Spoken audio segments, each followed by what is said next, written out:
I always start by asking, well, first of all, hi, and thank you for having a chat.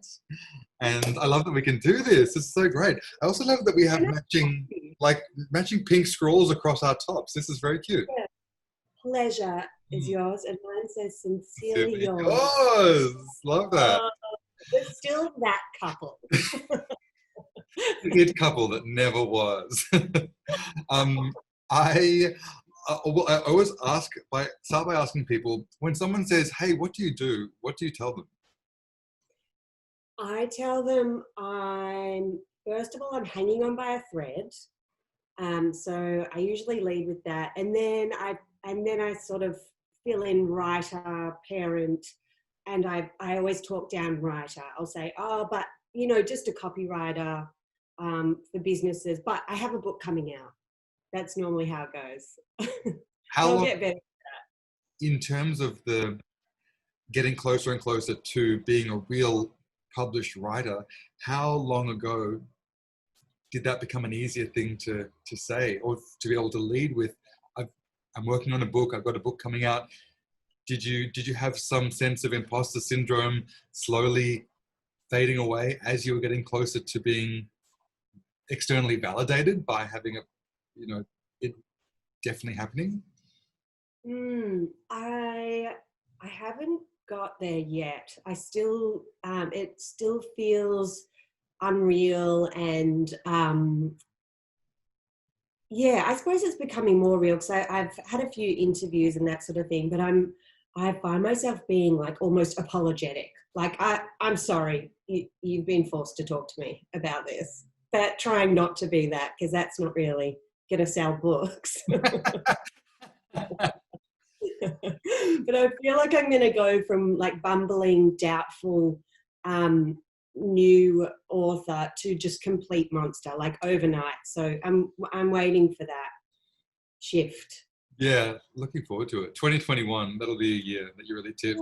Yeah. And monster in like a great way, in still being kind and thoughtful and respectful, but just really owning my my job, I suppose, and like my point of view, and valuing that myself.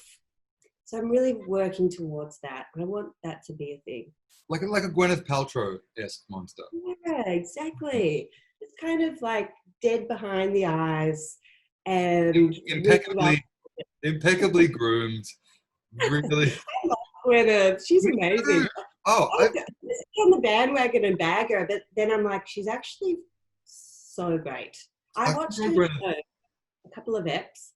I watched the whole season. I've been pro Gwyneth since before it was cool, and I have really been a champion because she speaks multiple languages. She looks like a princess. She is so highly educated. She is a really good actor. She's an incredible businesswoman. She's a great writer. She's got a great sense for, I suppose, pioneering and new things. I've been pro Gwyneth for a while. Yeah, and it's just our own innate misogyny, I think, that makes us hate on someone who's just really successful and kind and happens to be female.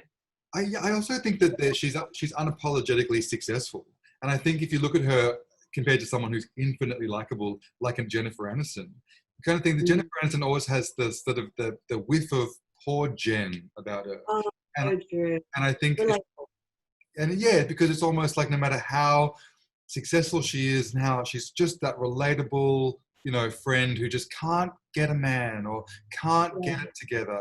And so she's just not threatening, but unlike Gwyneth, who's just fucking success, and therefore people don't know how to take it. She's like a queen. Yeah. I wanted to, when you were saying that you were being apologetic about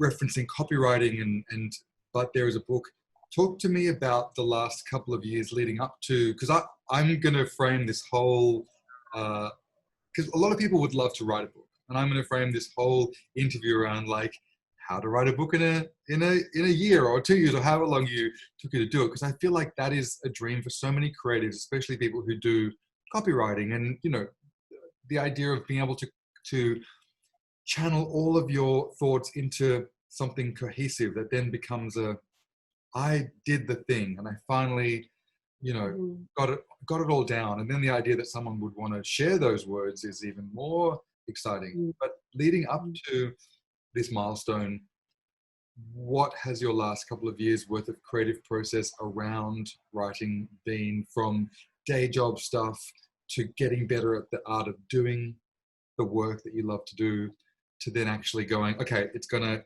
be a book, I guess. What did that look like? Well, it started with a blog, which felt really urgent at the time. Like the thing I needed to say when I started that blog felt like I had to say it. So I couldn't wait for a book deal. I had to just put it out there, and I had to find other people who felt the same way. So that was called Sad Pregnant Lady. And I was a sad pregnant lady and felt like I wasn't really allowed to feel that. Because people were kind of horrified when I wasn't just beaming with joy whenever it came up in conversation. And so that I think was really important. It's like having that sense of urgency, like this is important and this has to come out of me. So that, I think that's what started to build the momentum, like that real fire behind the message, like, and it was funny as well, like, and people like funny stuff. And I was able to build this following on the internet through that blog. And it wasn't until I had lunch with someone who kind of works in the industry. His name's Michael Williams. He's like, was recently the CEO of the Wheeler Centre. And he was our mutual friend Tam's old boss. So Tam sent a blog or a few of my blogs to him and just kind of wanted him to know, like, oh, look, my friend's doing this thing. And he was like, she's great. She needs to write a book. So it wasn't until I think it was coffee with him, and someone in the industry said, you should write a book. And that was the moment where I was like, oh my God, it hadn't really occurred to me before that. So then I said to him, well, I've written all these blogs, so I can just hit print, right? And put them all in a book. And he was like, no. Those are the blogs. Those are good blogs. Those aren't a book. A book needs to be something else. You need to use those as your jumping off point. So that was a really important message as well. It was like, you can do this, you can't yet. That's a really interesting idea, because blog writing and the book has ended up becoming a collection of essays. So what is the difference between a blog and an essay? Oh, such a good question. I feel like I could have written book-worthy blogs. I probably could write those now, but I just wasn't as my writing was at a different level then, and I've really improved a lot. So I think that was more his message, less that it was a blog and more that my writing wasn't quite there yet. And what do you think that he saw, or what was the thing that hooked him, do you reckon? I think it was the point of view and the voice being like distinct. And because it was, yeah. Oh no, sorry. go on. Well, just that it wasn't like, it was kind of different enough to a lot of the other content that was out there on the internet about parenting, and that was the world that I was writing about. So it had a bit of an edge, I suppose, because it was different. Was it, and is that to do with the sort of bittersweet tone of voice that you were sort of putting a frame around the most joyful experience from the perspective of someone who's not always in a state of joy? Yes, it was brutal. It was actually like some of my pieces were like, how to stop worrying about your baby dying, and like how to not go completely insane when you're pregnant, and just that sort of thing. So the stuff that you normally see, if it's even slightly in the direction of this is hard, it has the overriding, you know, disclaimer. It's all worth it. I love my kids. Don't you worry. I'm doing great. So my stuff was like, yeah, I love my kids. What's it to you? I want to talk about this. It's almost inconsequential to what I really need to talk about. Right now. Yeah, exactly. And my kids know I love them. So that's, I feel fine about it, you know? Yeah, that's, and do you think there was something, once you had set that tone or set the parameters of the exploration through the blog, did that allow you to sort of lean into the humor in a way that you didn't have to worry about what are the optics on this going to be like, or how's this going to sound, because I have already created a safe playpen for myself where I don't need to worry about sounding like reassuring the reader that I'm a good person? Totally. And I also had like the luxury of time between when I wrote those blogs and sort of encapsulated that moment. And then a year or 2 years went by before I started writing the book. And I was able to actually like see what she, meaning me, 2 years ago, was really feeling and trying to cover up with humor. So that was really interesting, and I think quite fruitful for the book. I was able to see those jokes, but see what they were hiding, and then strip away that armor, see the real soft hurt woman in behind that blog, and then write jokes from there, because they were better jokes. And it was just more real, and I think a lot more relatable. I think the blog was great. It really served a purpose, but the book just was about 10 layers deeper than where I was and where I was prepared to go when I was blogging. There's something so wonderful about, because one of the things that I really believe in is just being very bite-sized with your aims when you're trying to tackle any sort of creative mountain, because if someone were to set the goal too lofty, even if it's where you end up, if the idea of like, if you'd never written a blog and you decide that I'm going to write a book, it's just so intimidating, and so it just seems so impenetrable as a task. But the idea of I'm going to write a blog, and especially coming at it from the perspective of I'm just writing it because I've got to do it, otherwise I'm going to go nuts. It's a really good bite-sized way to just get your feet wet, to work out what your tone is, to just get the thing out of you without even any great sense of self-reflection. You were just like dropping and just, you know, putting it out there and just seeing what you liked, what the world liked, and then in that process of almost building a mood board for the world that you were entering through the writing, you were then able to sort of hone it and develop it based on the process that had already taken place, as opposed to sometimes I think the urge is people try and do that process internally, and it becomes a bit hard to compartmentalize it or sort it out if you don't first just do a big old brain dump. Yeah, no, that's so true. And you can start it even as an Instagram. Like, that was the other thing.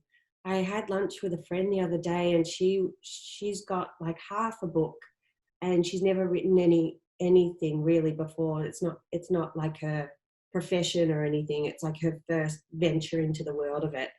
And she is really terrified and doesn't think it's good and blah, blah, blah. And we basically got to the end of the lunch, and she was like, I'm actually just going to start an Instagram first. Like, this is a lot about like my grandmother who migrated from Greece, and a lot of conversations with her. That's sort of the basis of the book. So why don't I just start with some little things that my yaya says, you know, and like build the idea, see what people like. And it suddenly was just fun, you know, as opposed to like this big looming stack of pages under her bed that she didn't know where to go with, you know. I think just like baby steps. It's a great way to road test what your audience responds to as well, because sometimes when you're really in it, you can't quite tell what people are really going to love. And then you can actually see, just even in terms of engagement in a digital space like a blog or Instagram, people might really turn up to something that you didn't think was that big a deal, and you're quite Totally. surprised. So true. Did I that think you've got to, yeah, well, there's the other side of that, just for anyone who's not social media savvy and really wants to do this and has no interest in doing social media, because those people are out there. I feel like what? they're well, I've learned this from my publisher. It's like half their authors are really active on social media and that's a big part of their brand. The other half don't even know what it is, and they're just like living the artist life, and they're just in their own world. They're producing these amazing books, and it works that way as well. I just think it's like that way. I think it's kind of, you need to be quite extreme in that direction, you know, and be a very authentic, like no social media person for it to work. I don't know. But yeah, for me, it was easier to just kind of take that, just start with the bite-sized version and just build it up from there.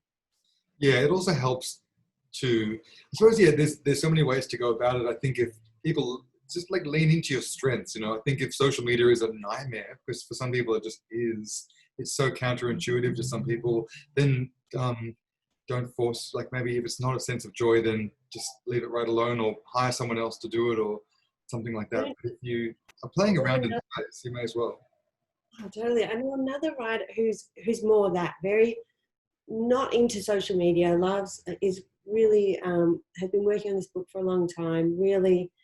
I've sort of encouraged her to put something on social media, and she did like, it was like 5 slides of very tiny font of like pages condensed into these tiny squares. I'm like, not even your mum is going to read that. Like, your mum can't see that. Have you seen the text size on your mum's phone? Like it's half the phone. Yeah. Like, so it's just not, she kind of is trying to do something that's just not natural to her. So I'm like, no, you should just be like cold calling publishers and going and reading your stuff at those little open mics, and, you know, if they ever come back, I hope they do. But yeah, just going that more like traditional route. Different strokes for different folks. Exactly. When you in the lead up to writing a blog, for context, what was your background prior? You know, did you work in a writing space? Had you studied any form of communications in order to even have the tools to be able to express yourself through blog writing in the first place?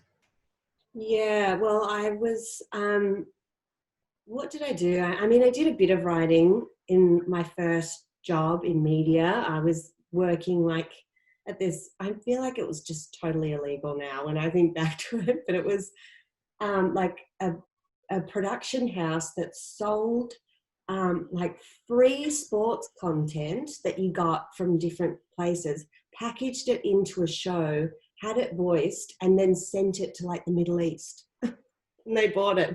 It was bizarre. But I would write a little bit on for the scripts and that sort of thing. So even though I was like, you know, the road to London 2012, like I would write the voice. But it was good practice because you're just like writing every day. So I wrote 5 days a week, these terrible scripts for like, you know, at least a year. So that probably helped. Oh yeah. But I've always loved writing. I've journaled my whole life, and I used to write plays when I was little.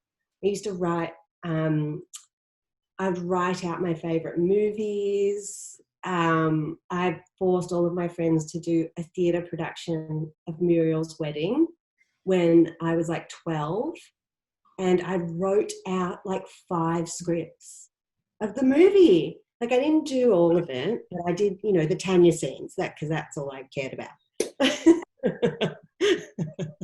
But I've always loved writing. It wasn't until only very recently that it all kind of came together in my mind. Like, oh shit, I should be doing this. building towards it like my whole life, but I just haven't really had the courage to like own that at all.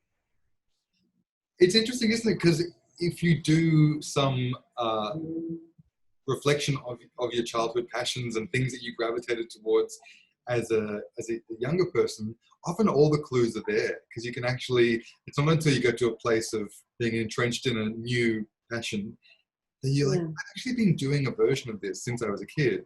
I would be doing it for free if I could. I would be always getting so much joy out of playing in that space in one way or another. Or what I'm doing now is almost an amalgamation of a few things I've loved to do over time, because I finally found a way to put it all together. So that's such a nice thing to see that the building blocks have been there. Did you have to learn, like when you were first faced with the notion of writing a blog, did you research other writers in the space to know what makes a good blog length, what makes a good blog tone, or was it completely instinctual that allowed you to make those first steps? I knew a little bit because I had written some listicles and that sort of thing for Mamma Mia. So I did that as my first kind of venturing out, into this world of being a writer, or trying to be. And so I knew that like 30 ways to do this was, I had some basic kind of internet little ideas and tips and whatever. So I did have an instinct for like what's a catchy headline, and how can I break that down for an internet audience. Well, actually, that's so true, because even thinking back to your earliest blogs, even though you might not have been happy with the maturity of the writing, or you've been able to become more layered over time, they always had a hook, and they always had a strong, like, I love it when you gotta have a gimmick that's like, that's from Gypsy. I feel like that did get really deep in my brain, like hook 'em in. Sad Mother is the name of like my postnatal depression book, because I'm like, that's a hook. People are like, oh, she's sad and funny. Okay. Well, you gotta have. Yeah, because I once thought I was going to be a screenwriter, and all the screenwriting books that I ever read, of which I've read, 100, there's so much discussion around you should be able to tell the story from the titling as well. I should be able to tell the genre, what to a degree, what's going to happen. The what's in it for me in terms of as an audience member, what I'm going to get by turning up. Even the tone of the film should be there. There's sort of ways in which you can really give the audience a small taste of what they're going to get, even just in a title or a subheading. And the idea of sad mum lady is great, or sad pregnant lady, because it's a bit haphazard. It doesn't sound like perfect English. So it's like, hey, I'm not perfect. It's basically saying, it's a mum blog, but not as you know it. It's not going to be all roses either. It's going to be a realistic perspective of that thing. It's a really clever title, but then within the blogs, I noticed that they were always daring you to read on. They always had a singular perspective that was a theme related to motherhood that had a whiff of a cliffhanger about every sort of title that you work with. It was great. One of my essays in the book is called "The Last Thing I Will See Before I Die." So I'm like, that's pretty hooky. Like, I looked at that one before. I'm like, it doesn't quite make sense. Like, what do you mean? What does she mean? I think there's that element of like, it's a little bit wrong. Yes, totally. I say, like, it's just something that's like, oh, she's kind of a mess. Did you write the thing that you wanted to read but didn't have access to? Absolutely. But I have since discovered more like real talk parenting voices out there. Oh, Ali Wong, who's incredible. Did you watch her specials? I haven't seen the Netflix special, no. She's so great. Like, she came out after, like, the year or two after my blog, and when I was writing the book, basically. So she is brutal times infinity. And so she I think is really paving the way in that, you know, way of talking about parenting. But anyway, I just found that very inspiring and like, oh, I'm onto something, you know, like this is what people are looking for. So I'm glad to join the chorus, you know. But let's talk about process for a minute, because you and I, we're not just host and guest, we're also friends, and we do have an ongoing dialogue around process, which I think is really supportive, even though we don't have the same creative outlet. But I always love exchanging notes with my really active creative friends about, you know, what do you do? What are you inspired by? What are you doing to overcome? You know, what do you do when you want to procrastinate?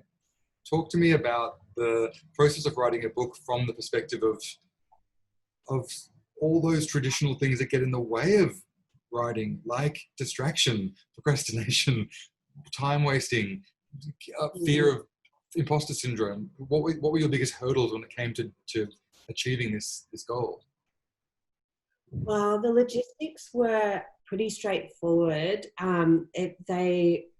I dedicated 2 whole days a week to writing, and that was for about at least a year, I would say. So it was like 9 to 5, 2 days a week. I was only working on the book. And that required, because I've got kids and, you know, everyone's needs to make money and pay their rent. That required like a bit of a shift in how my partner and I like spent our money that year, like how, but it was straightforward in that he was just very, very supportive, and he's like my investor. He backed me and paid our rent for a year and paid the daycare fees. So I was able to like make a little bit of money doing some other bits and pieces, but I think, logistically, it was pretty clean cut and just required like a financial and emotional commitment from myself. And I'm so fucking lucky in that I have a partner like that, and a partner to begin with, because people don't have partners and they've got kids and they have to try and chase their dreams as well. And it's just, so it is pretty easy for me in that respect. But my major hurdle was I would sit down on my like invested, backed day of the week to produce the book that people say I can write, and I did not believe that I could write at all. So my major hurdle was getting over the like paralysing self-doubt, which took a lot of mental gymnastics. Basically, it was a process of convincing myself that it was okay to write badly. So that was my little hack in my mind. And it's still, I have to practice it all the time. It's like, give yourself permission to not get it right. And no one's going to see this. I still, my brain's like, someone will see it. Someone's going to see this. You'll be found out. Don't know. You're looking at that terrible sentence. Now you know that you're not good enough or whatever. So it's really like just massaging my brain into like this idea that it's a really conscious decision to write really badly. And that's just part of the process. And so then once I'm able to like break through that barrier, I have to write and write and write about a subject or an essay idea until I find the in. And once I find the in, then I'm able to let it flow from there. And I'll get there eventually, you know, but it's in like your own hook to what makes it personal or interesting to you. Yeah, it's a way to, like a vehicle that's going to carry the idea. So when I'm doing that sort of brain dump about an essay, I've got the idea in mind. So the last thing I will see before I die, which is one of the essays in the book, I wanted to write about this kind of permanent, heavy connection that you have with the person you have a child with. And it's kind of beautiful, but it's also disgusting. Like you're so just entrenched together, and this intimacy that happens, like living together with babies around and birth and all of these people get sick and gastro, and it's so it's just so like heavy and overwhelming and funny as well, and sort of unexpected. That it's an unexpected topic. I knew I wanted to talk about that, and I knew this incident, the last thing I will see before I die, was going to be this central kind of moment, or like the pivotal moment in the story, because it was Sam having like explosive diarrhea basically. So I knew I wanted to get to this place, and this was the idea that I wanted to talk about. And I just, like, the explosive diarrhea thing happened on a weekend away. So I started out pretty much writing like minute by minute the weekend. This happened, he said this, I felt this. And then my sister and Sam's brother were dating at the time. So I also knew that that was funny, and that could maybe feature in some other story down the track or whatever. They're not dating anymore, but so they came and stayed with us for like one night during that holiday. So throughout this whole process, I'm like, oh, the story's only 3,000 words or something. So it was like, I wrote however many words to get to this place. But I realized after doing all this minute by minute and writing badly and blah, blah, blah, and sort of working towards this ending, that their relationship, my sisters and Sam's brothers, was the in. And then I was able, like, I start the essay with them being together. And is this incest? And like, what does this mean? And it's the best thing ever. And here's how family dinners now work and blah, blah, blah. Because basically they were like the younger, hotter versions of me and Sam. So we were kind of faced with our own mortality, like every time we hung out with them. And then lots of other things happened that kind of brought it all together. But essentially I was just like hammering away on the window, knowing that the story was on the other side. Is it this? Is it the diarrhea? And yep, that's in there somewhere. Oh my God, it's them. It's them being together.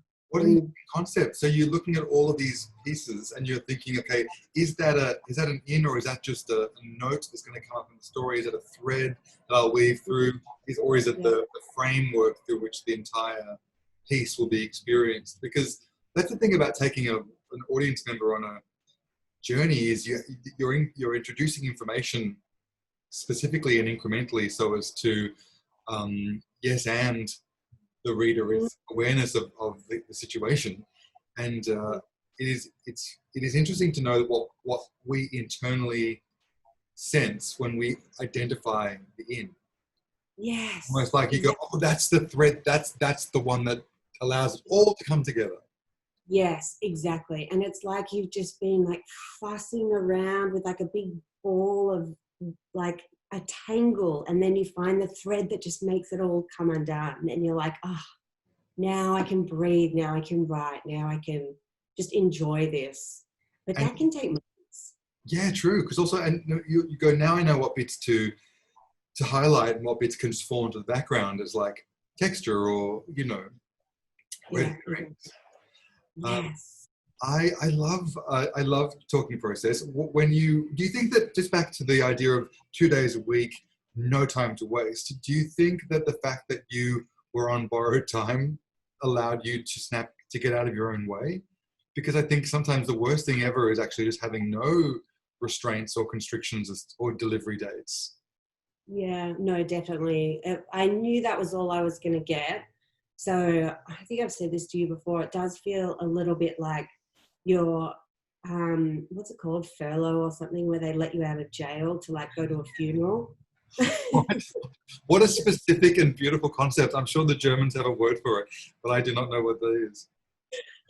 So you do feel like it's a very strict window, and you have to be disciplined. And often I wasn't, and then the self-doubt would just bury me. Oh, look, you're on furlough and you're still not looking at the sky. It's like, oh, well, I guess you have to wait another week till you get that day. So if you don't, so you've punished, like it's your fault. Oh, so true. And that was another part of it as well. I think everyone experiences self-doubt, surely. But if it's at that level of like, you can't move past it, then you probably do need to like go and see someone, maybe see a therapist, maybe find Jesus, maybe do something that's gonna soothe you enough to just have a go, you know.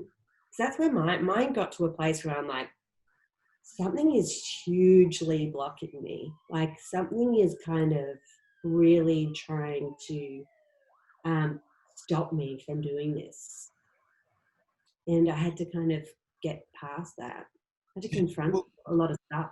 What did you do? Was it one thing? Was it a mindset readjustment?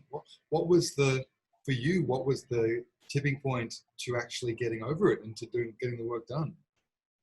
Well, I exposed this voice that I had kind of on a very low frequency in the background that was just trying to, it was all of my self-doubt and almost like self-loathing. Well, it kind of was self-loathing when I actually tuned into it, because it wasn't just like, oh, you're not going to be able to do this.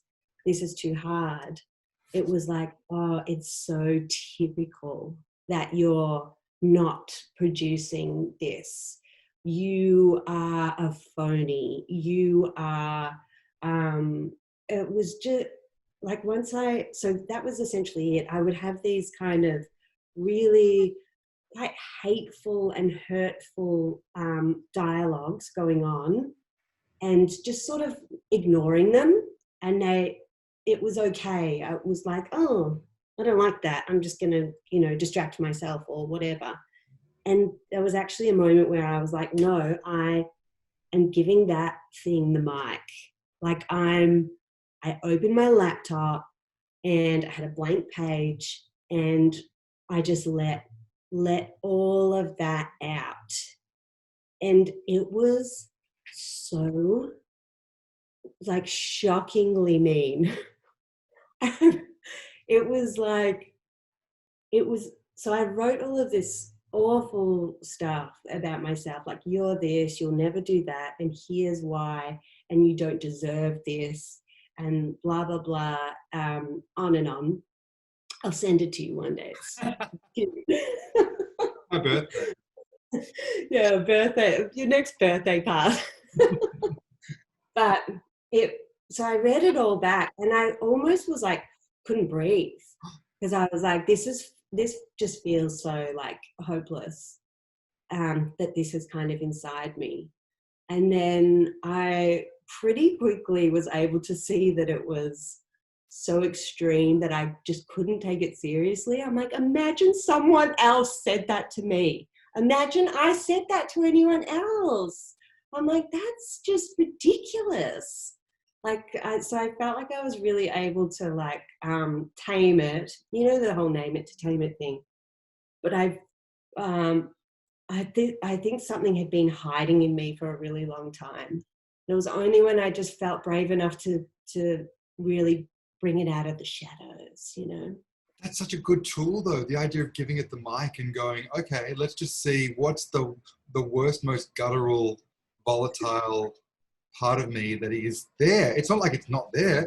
It's there anyway, but it's so shadowy and surreptitiously dripping its poison into me that I am, I'm slowly being killed by this thing. I actually need to just, rip it out and look at it for all that it is. And then I can ultimately see it for all that it is and disassociate from it, because you're like, actually, that's completely absurd. And it's factually not true. Now that I see the facts on paper, I know that those things aren't actually accurate. Therefore, it is a great way to shine a light on it and to get have it be less powerful. Yeah.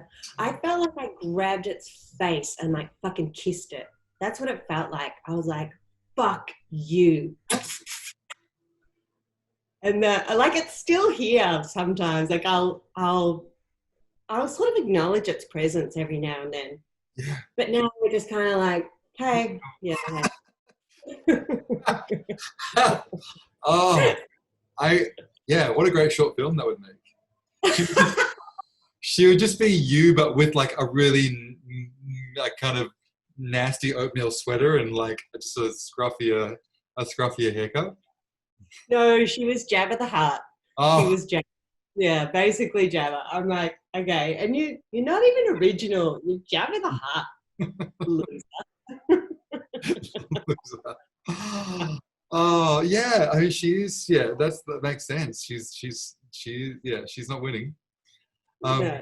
Well, I love that. So, at what stage was that in the midst of writing the book? Or was it where did it come in the journey of the year of 2 days a week writing? That was in the journey towards the end of the writing process. And that's really the end of the book. That was how I was able to, because I wrote about it a little bit in the book. It's called The Slug. That's the story. And so that was, I'd written so much before that has remained in the book, but that was a way to really give the whole collection like more of an emotional arc. So I didn't really know that it was holding me back before. And then it's kind of revealed, and then the ending is kind of like, now I'm just navigating, still with all my problems, but a little bit less restrained, I guess, burdened. Well, Yeah. in terms of, so through the process, you're able to write. The work is coming together. You have something resembling a book. Along the way, did you need to consult any sort of associates or professionals in order to get feedback on the work? Is it good? Is it ready? Is it, in terms of beyond just your own understanding of whether it was finished?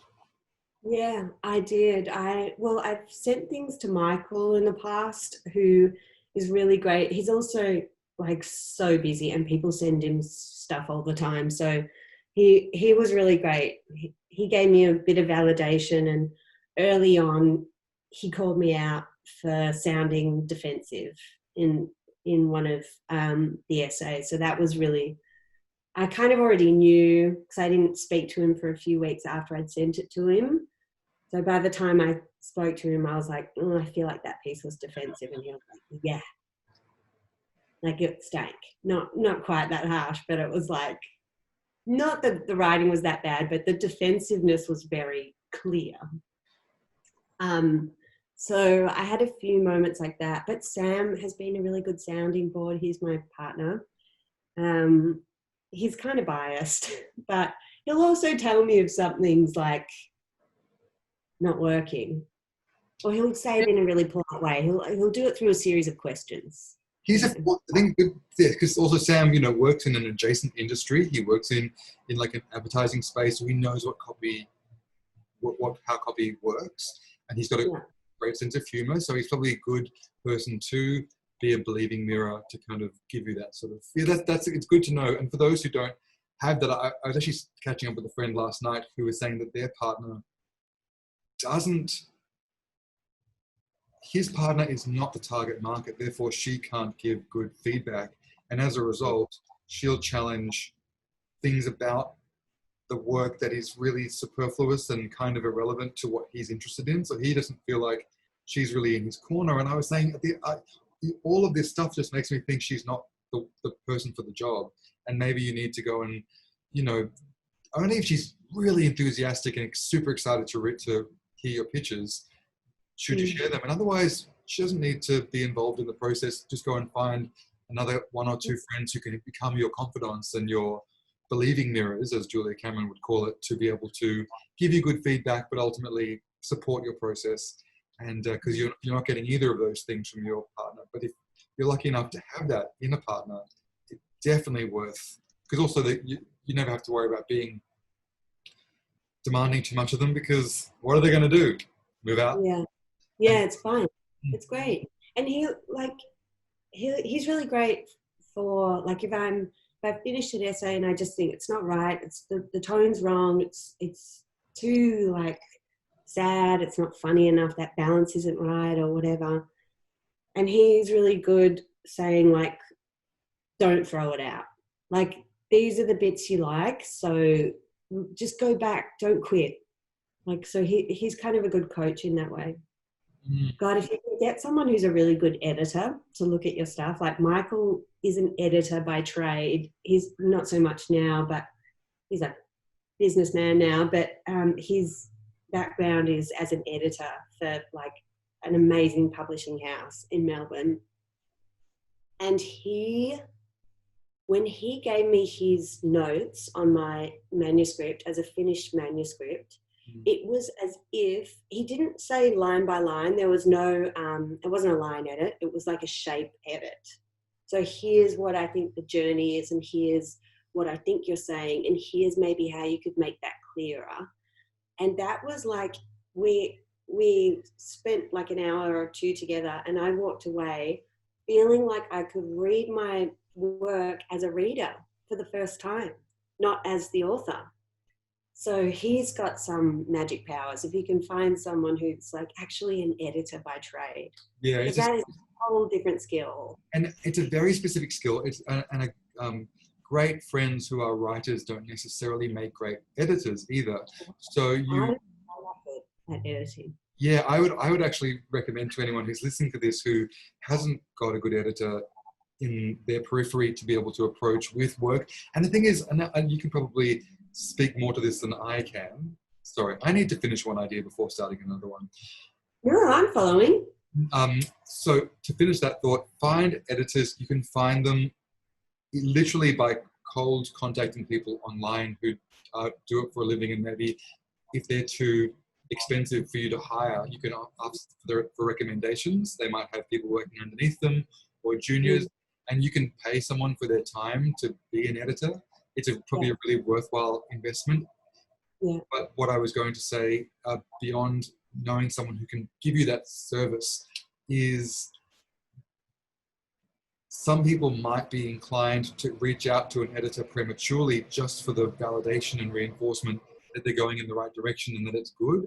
But I would say you don't want to waste the time of someone who you're either asking a huge favor from or paying for their time by giving them work prematurely. Would you say that that would be a good piece of advice for a writer, to wait until they've got something they're really ready to show before sharing? Yes, 100%. Because the thing that's most valuable from an editor, I think, is the shape. So if you're not giving them something to shape, that's not going to be worthwhile, I don't think, especially if you're using up a favor or like whatever. Hook them in, send them a little piece and say, is this going to, work? Is this interesting in any way? Get the validation that way. But I wouldn't be like wasting any of those favors or resources until you've got something to like, because that's where editors shine. They see the whole block and they just sculpt something beautiful out of it. I'd never seen a proper edit. It was amazing. That's true, actually. You can give them a sample. What's a good size sample when you're looking for that collaborator? When you were initially reaching out to Michael, or you're looking for someone else who could be interested potentially in the project, is a sample a couple of pages, a page, a chapter? A sample for me was an essay. That was how I was able to engage like with the publisher, and then they wanted to see another essay. So it was like a 2,000 word essay and then like another longer, like 3,000 word essay. But that was after they'd seen the first one. They want to see you can explore an idea and finish something. And then they want to see that you can back it up. It's like a different flavor or something. It's like conversation when someone's like, how have you been? You don't want to go straight into the diatribe of the really serious life issue unless you get a follow-up question where they're like, oh, so this is happening. What was that like? And then you're like, well, you got to give them just a taste and see if they want more. Yeah, and also like go with the funny one first. That's what I did. Like, here's my funny. the most entertaining, the most enjoyable, the most light, potentially. most digestible, and then follow it up with like, oh, and here's another little thing that I can do that's slightly different to that. Yeah, that's happened. In terms of, is there any piece of information or tool in your tool belt that you now have? You referenced if you were to go back and look at some of your short form blog writing from the perspective of having done the book now, it would have informed that process. What are some of or what is a tool that you wish you could impart to yourself at the beginning of your journey that you now have? Pay attention to the things that you are just making jokes about. So if I'm hitting like a one note, this is funny and this is why it's funny and I'm going to be funny again about it, that's like a red flag to me personally, because it's like, oh, you're hiding. Don't hide. Come out of the shadows. in that, if you find that you're revisiting the same theme so as to make humor out of the same idea and it becomes one note, is that how you can be aware of something that could be worth excavation? I don't know. I'm not sure. I need to see an actual example from my writing. It just sticks out. It's something about the style of joke and the way that it's being used to like deflect from something else. When you literally make the same joke a couple of times. A little bit, yeah. And I've said, oh, here's a thing that's upset me and here's why it's funny. As opposed to like, here's what happened. And I can just be a little bit more objective, which is hard with memoir. You just literally writing your own personal experience with things. But the more time you can have between the experience and actually writing really insightfully about it, I think the better. I mean, to a point, you don't want to forget the incident, but you need that space. Yeah, that really makes sense. And it's interesting, the idea of the way life is so cyclical and themes do reoccur in our lives, that something that we looked at in the last chapter of life will usually come up again, but with new parameters. So it would be interesting to dump a bunch of life experience into some work, spend a long time shaping and developing it, and then with the distance from the experience getting better, and then also using it as a sounding board to appreciate your new life experiences, because you're like, oh, that's just like this idea that came up in the work, and I can bring this new learning to that perspective. Totally. The other major thing, now that I'm thinking of it, I think people say this about writing, but don't try and write about everything.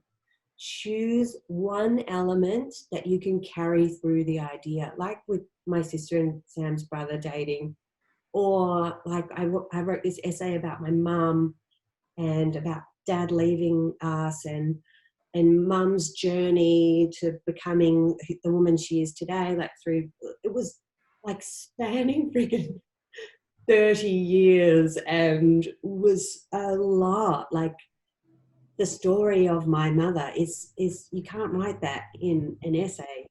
Like, so with her, it was the fact that she was always nude when we were growing up. She slept in the nude, she yelled in the nude, she gardened in the nude, she sunbaked in the nude. She was always nude. And so that was, again, the end. So write about your mum being nude. Don't write her whole freaking story, because the rest of her story will come through. That's so true. And that's the thing that my friends who are writers are really good at doing, is they are able to put a frame around a small life moment, even if it's talking about something that happened in their week. They're generally great at finding those micro experiences that actually have bigger reflections of a wider experience. So the purpose of, a book full of observations is you're hoping for, you within that specificity, you're looking for that universality, that kind of wider life experience, but as told in the course of a minor incident. Totally. And it's just such a generous way to share stories with people, because it allows them to just make their own story out of it, apply their own meaning. Like, otherwise you're just saying, this happened, then this happened, then this happened, then this happened, and you're just kind of forcing the reader on a very narrow path. Isn't that like, I feel like these are all, I just never knew any of this stuff. Like, I've learned it along the way, and it's great. I'll just keep learning, I suppose. We never discuss it though, do we? And it really reminds me of like that sort of Marina Abramovich concept of what performance art is, and it's the space between the artist and the audience is the thing that you really explore through the sort of performance artwork that she does. But the idea of the author and the reader, it's actually less about the author's listing of events and more about the author's choice to edit information so as to facilitate an experience for the reader to draw their own conclusions, to have their own experiences, to bring their own life experience into the process of reading.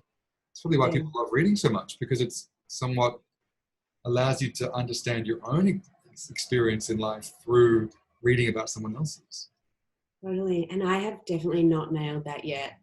That's something I really want to get better at.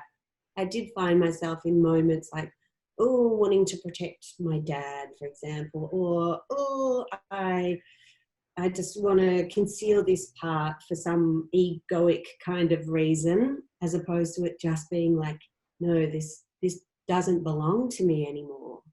Let's make this an experience. This is for someone else, not for me.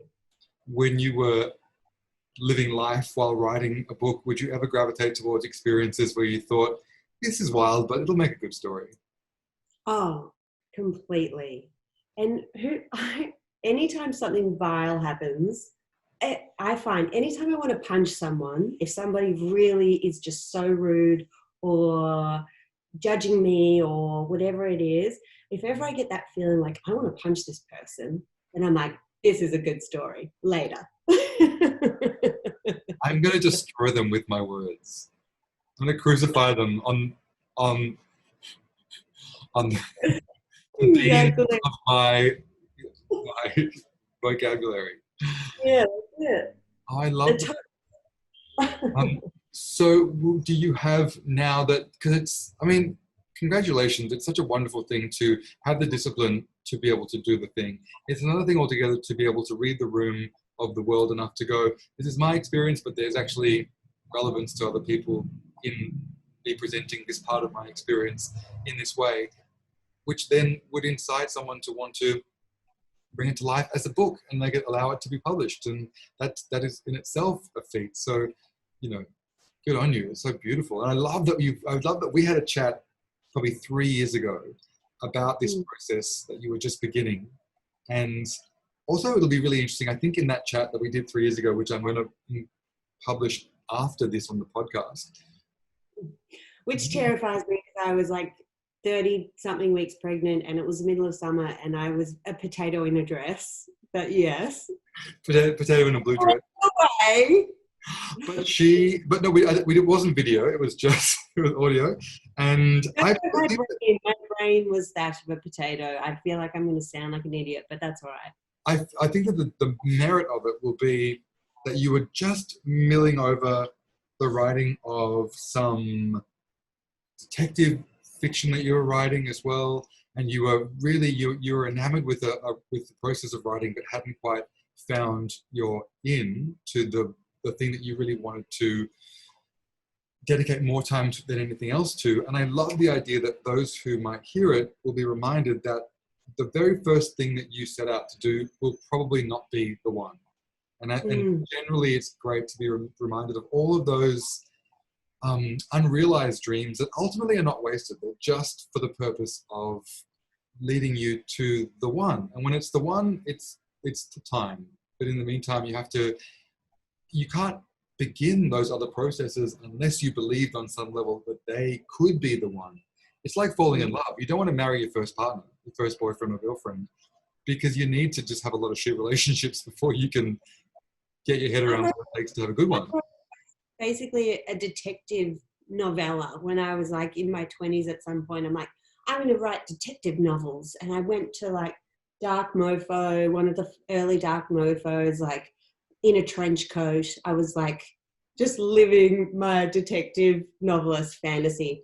And I sent it to all these people and they're like, why did you write this? I don't know. This wasn't really what we were looking for. Because I submitted it to somewhere that just wanted me to like review one of the art shows at Darkmova. A detective novella, thinking it was going to set the world on fire, like really deeply committed. And everyone I sent it to was like, what? Like it just didn't connect at all. And I remember thinking of that as a huge failure, but it wasn't. No. It was funny and fun. Your misanthropic protagonist has not disappeared. She's just taken the trench coat off and had some kids. And I've still got the trench. It's all right. I love that. Well, yeah, all pictures are self-portraits. So, you know, ultimately it would have just been the version of yourself that you were truly feeling at that time. And now Sad Mum Lady is this version. Yeah, and that's it. That's what RuPaul says, right? Like you've just got to, people responded the most to the glamazon thing. So be the glamazon bad queen of the world. Listen. Yeah, it's lovely to think that people are going to tell you what you need to know. And sometimes you just need to catch up with what they already can tell before you've even finished the thing. Well, when I love to sort of wrap by talking about if I was to check in with you in a year's time, is there a project that's just a glimmer in your eye right now that you would love to finish by that time? Yes, I've got a couple. I'll probably have to choose one because time's going to be limited. But I want to just write the follow-up to Sad Mum Lady. And working title is Happiness is Embarrassing. But we'll see. Anywho, yeah. Would you go about it the same way? Would you do 2 days a week for another year to be able to get there? I think so. I mean, I'm hoping I will have some commitment from the publisher, who's Allen and Unwin, are publishing publishing Sad Mum Lady. So if that kind of goes okay, then they might commit to me for a second book, and that'll be a lot easier because that will mean Sam and I don't have to like revolve our entire finances around that happening. They could potentially give me like a bit of an advance, and I would just feel like it would just validate that a little bit more, you know? Yeah. But it's not always the way it works for writers. You kind of just have to write when you can and keep hustling. And I hope that, you know, like it sounds to me like that was a working formula, treating those 2 days as being so sacred because of the sacrifice that has gone into making them possible. Really would have been a great way for you to just to get the job done because of the finite nature of them. And I think that that's another reason why some musicians have sophomore slump. Once they've had a big hit and they've schlepped to get that first album done, the second album can be really challenging because they've got some money now, you know, they've got a big reputation to uphold. They, you know, it's huge. Yeah, they so is that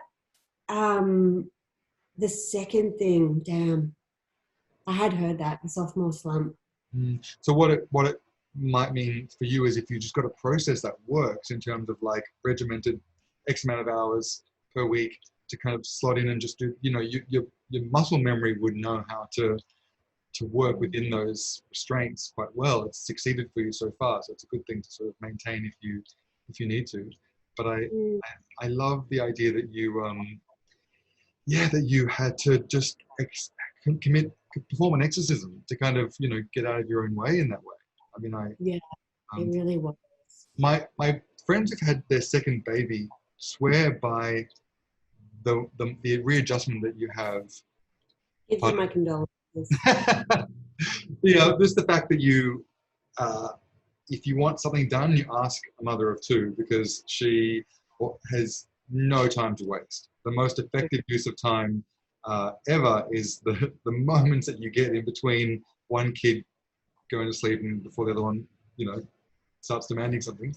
And so, the idea of restricting your time is not necessarily a bad thing. It can mean that you can be really efficient and effective in a way that someone who had 10 times as much time on their hands wouldn't be able to tap in. Oh, that's true. As long as you're not in the same house as the kids, I think that's true. If you're in the same house, there's no time. But you might get a moment, but you've got to like scrape the food off the ceiling and like stare at a wall for 5 seconds and scream into a tea towel, literally. But definitely if the kids aren't in the house, the time is like, you don't waste a second, or you try not to. For anyone that discovers this through this conversation, should really follow you on Instagram as well, because you have such a wonderful, very cinematic representation of being on lockdown, or just in life lockdown with 2 small kids. It's just like some beautiful piece of camera stuff, some really kind of French New Wave micro shots of like child screaming, child playing, child naked in public. Like it's just, you're so nice about my Instagram. I love it. It's so beautiful. I think that's, it's the most perfect example of lemonade from Lemons. Well, yeah, it's the best. That's the other thing as well with showcasing like the harder things in life. When something is genuinely challenging, like your kid being naked at a cafe, it's like, wow, this is a moment. I can share this, and instantly I feel better. Yeah, because I think, well, that's a big part of the thing I experience is, I'm sure this is hard, and I'm sure it sucks to be in a situation right now, but you've done the best possible job of taking a step back and appreciating the absurdity of the situation and life in general enough to put a frame around it and then share it. And that's what I think is so magical, because that is the stuff that it's not only like, oh, you're making something entertaining in spite of life. It's actually like you're using life to be able to make something really entertaining and putting it to the best possible use out of it. So it's so nice. That's a nice way to think of it. That has been like a real tool to cope, I think. Yeah, I think it's a beautiful little micro version of what you of the blog and of the book, which is just like, I'm just going to take this feeling and I'm going to transmute it into something entertaining, even if it's a bit hard work in the meantime. I mean, that's what we're just trying to do, right? Yeah, love it. As humans, especially in these friggin' terrifying times, let's just have a laugh. Put a frame around it, babe. Cut, print, that's a wrap. Thank you so much for having a chat. I know like an hour for a busy mom is just a lot. It's a gift. So thank you so much. Oh no, are you kidding? This is heaven. My kids aren't at home. I did my dance class this morning. I'm high kite on caffeine. This is the best day of my life. Oh, right. Well, thank you so much. And I'm going to, this is going to be great. Like, I'm going to get because I had this problem with my interviews recently, where I've been doing the interviews, but just taking too long to process them and share them, put them online. But I'm going to get this up in the next 48 hours, because I want people to be able to witness the release of the book in real time, because you're doing a Q&A. That's another thing I wanted to mention as well. You're doing a Q&A to promote the book on your Instagram on Tuesday, is that right? That's right. So my Instagram handle is Ashe Davenport, which is ASHE, and then Davenport, as you'd imagine. And yeah, so at 7 p.m. on Tuesday, I'm going to read from the book, and it's story time for the girls. So they'll just be running wild, and I've got a really ridiculous costume that I'm considering wearing. Why not? Whatever it is, dial it up a notch. Just add it. Yeah. Oh, well, that'd be amazing. Thanks, Dan. Don't strain. Pardon? Don't strain yourself. No. Don't do yourself. No. That's like quick. I've got to get out of my own way. I think that's actually great. Every time I have a chat with someone, I steal their processes and use them for in my own routine. So it's just kiss that monster on the mouth. Yeah, totally, with tongue. Thanks so much. I loved having a chat. Thanks, Dan. All right, well, I'll catch you soon, doll. All right, toodles. Okay, bye.